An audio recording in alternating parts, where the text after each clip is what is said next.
What is up, everybody, and welcome back to Zielonka. We are headed up to the shop to get some equipment for today.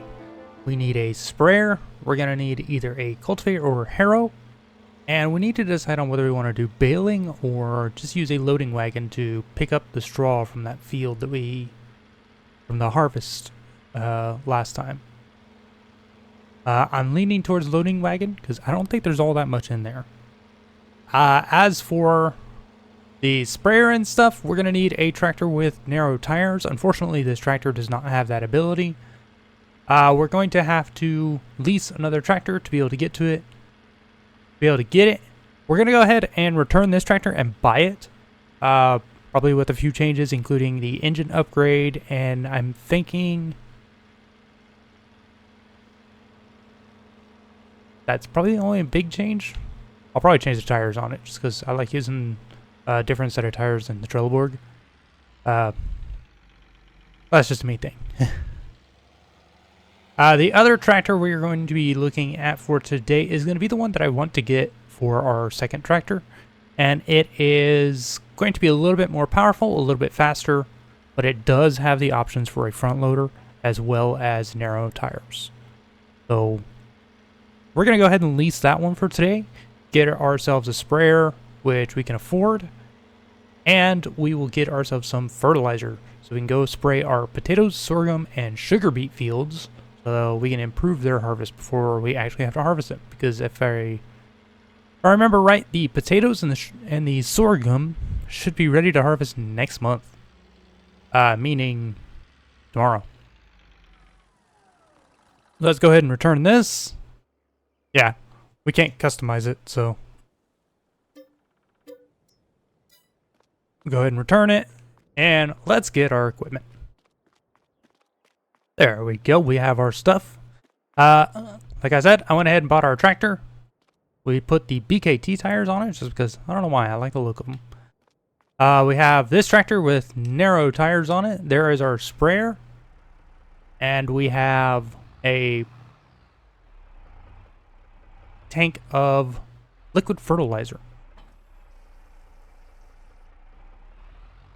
Now, there's one more thing I'm going to buy, and it'll come in handy. I think it comes under miscellaneous. Yeah, one of these. This guy counts as like a miniature forklift that you attach to a tractor. I think this is just pallet forks. So we're going to go ahead and get one of these so we can actually like load things up onto trailers and stuff. It's not super expensive. But what it does mean is I can write this tractor right here, get our tractor, put that on here, and we can pick up our tank of fertilizer and bring it back with us.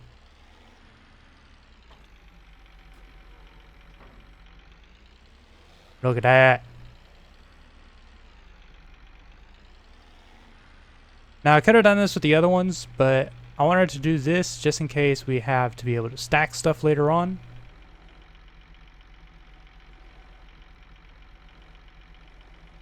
Look at that. Okay, since this tractor is slower, we will go ahead and put it in front. And we will get a worker to follow us with this one, if I can get it to work today.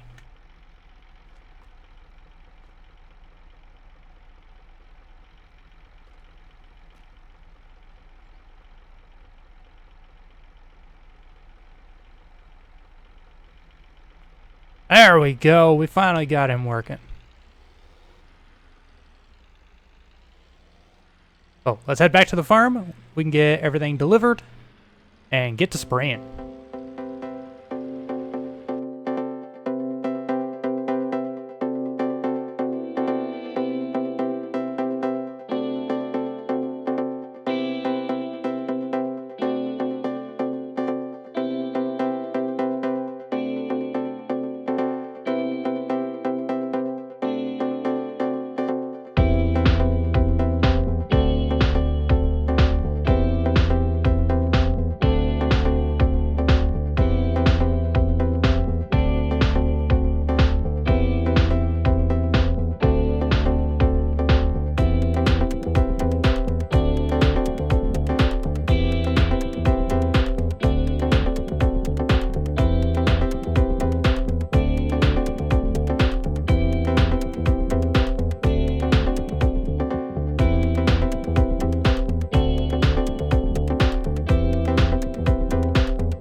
And that should be the last of our fertilizing. I have everything fertilized. I think I may have missed a spot in this field. I did have to come back and redo a little spot up there. But it should look good. Aha! Yeah, look at that. Nice and blue. Now this field, I won't be able to get another application of fertilizer on. This one I should be able to. I want to say the date for sugar beet is even later. Yeah, at the earliest I can harvest that in October. It may not be, judging by the growth on it, I'm going to say it's probably going to be an October crop. But we got everything sprayed, so that's a major boost right there. Just that alone is going to get us a whole bunch of new crops, or a whole bunch of additional crop. Let's go ahead and drop this off over here. We're going to switch into our other tractor, and after we fill that back up, we're going to hang on to this tractor for now. We'll be needing it tomorrow when we do the potato harvest, and we'll probably also need it for the sugar beet harvest. When you drive on the crops or harvesting them, it can still destroy them even after you remove the tops.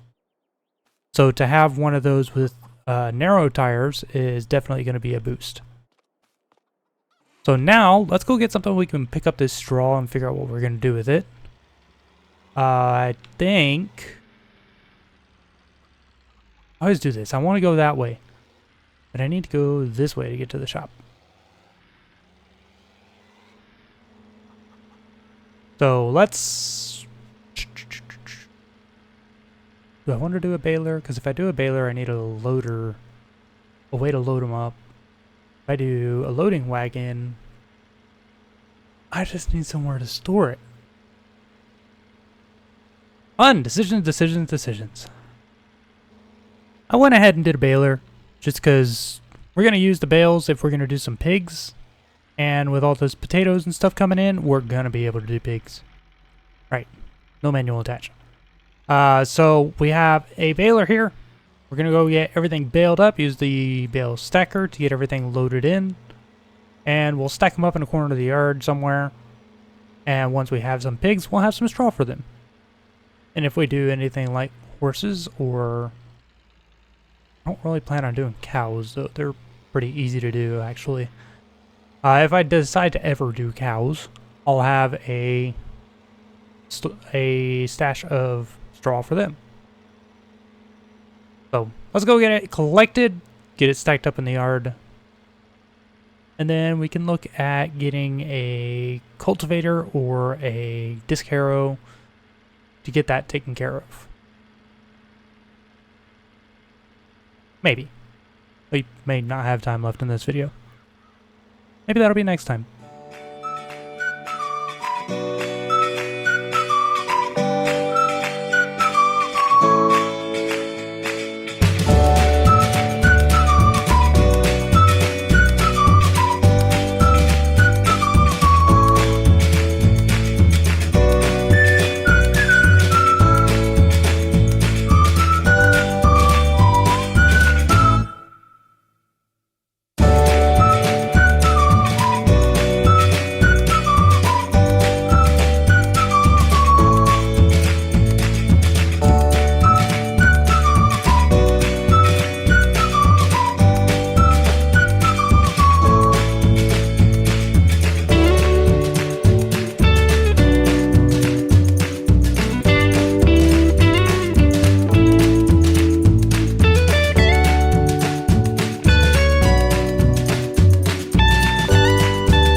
that's all our straw bales.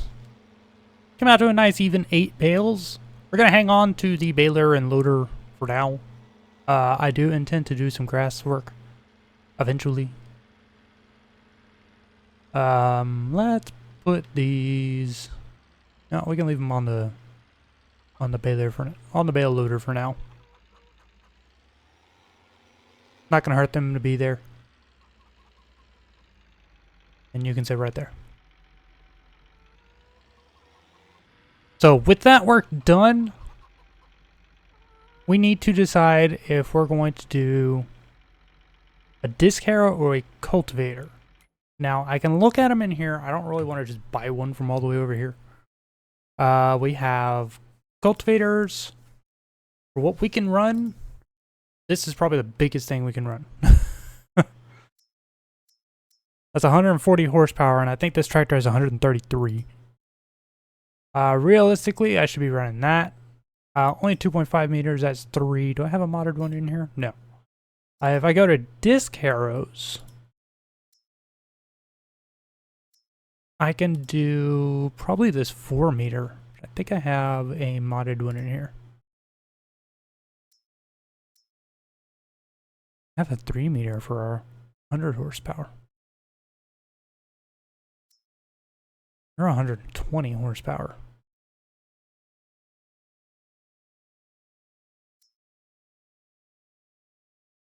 That might be doable. You can customize it? Oh, just colors and stickers. I think that is probably where we need to leave it here. Next time, we're going to have to try to get the sorghum harvested. And if I remember right, it needs lime. So yeah, that needs lime. This will probably need lime once it's harvested. And we're going to do this in these two on separate videos, but same day. We're going to kind of stick to what we're doing right now with 2 videos per day.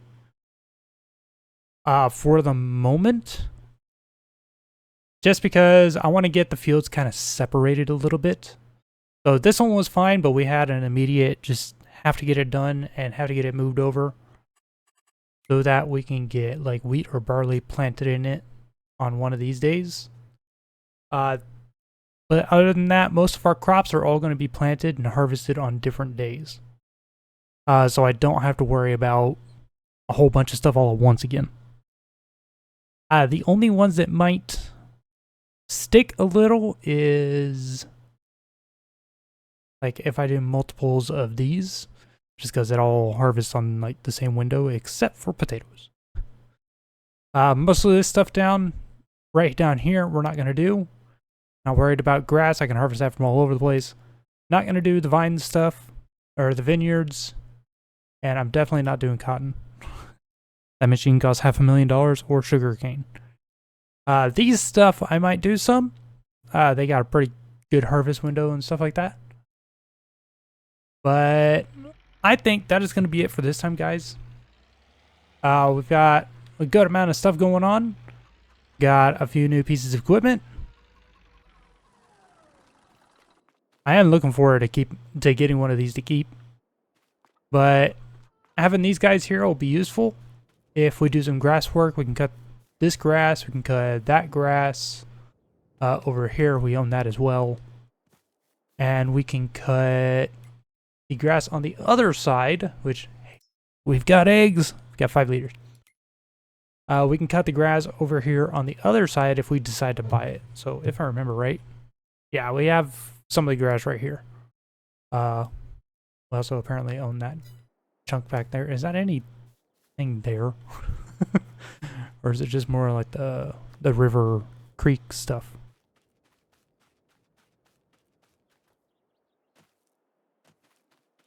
It's probably just the creek. So this runs back here.